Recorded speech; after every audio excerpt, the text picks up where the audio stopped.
Afe yemfiri o my Ghana yemra shebedwem ne nkopie mu ewa Asante Mantemu Asante Akyem Central Mansinu emu Konongo na rehosem ye firi hono ba ene se Siant Marys Girls High School ye wo hono mo won mu suku dada nkora nan ensubra ne bia tie gu menam so medan no enyina adwiri agu awu Theophilus accountant wo school mo no wo kyese nyame ncha de na no fiada ena mpanimfo ma akora ne kwan se won mu nkofie ni sade che memrenda sabra hosem esi no so osre mpanimfo anko humom no meye wo mo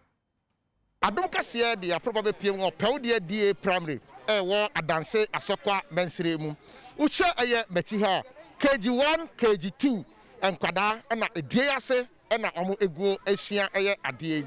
yedu so hwe eye meti ho a mpanimfo tese ewu Theophilus ya wo accountant ewo honom na saa arehusemi esiye no de to yamane boni animu se na no fiada ebra wonom hye nkoda ne se wonom nkofie no ne memenda ebra nsu kase bi etoye no na 4 classroom blocker ewo Siant Marys Girls High School a ewo Konongo ewo Asante Akyem Central Mansini ne mu no edwirigu fom na afasa akwanya no so e de adeserede ato aban ankurankure ene adwumaku ahodo enhya aban ase animu se wonmra school ne mu emeboa won se ne beya adesuafo ne san be school bioma obinya bebi atena e de asua de but midterm no that is ba say you making kwala no e ma omu nkofie kakra nkoje wona ho me nya meboa on the 1st April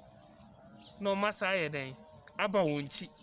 said the beya first years no so ebenya kwan ya den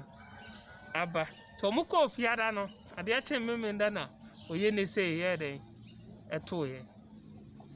tinanka nkwala no wa hanka anya asempa na eni eden pa high school yesi we ya avanji ya edan yesi wa na uhun ti we PT adaroma na mobo anya saka project yi esi wa nkola tena musu ade kaka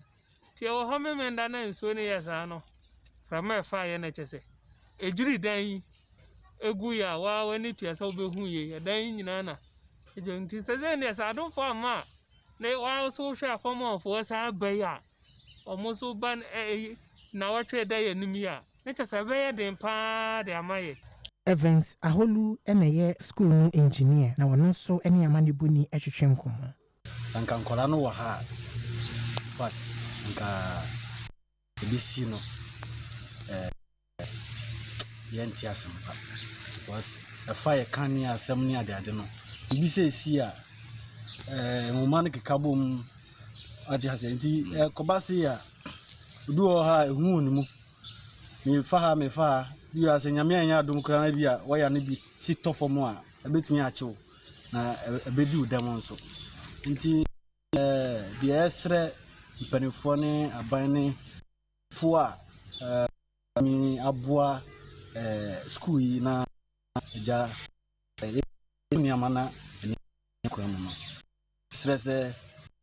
sa adom no na se de be ya nkola no be san aba no na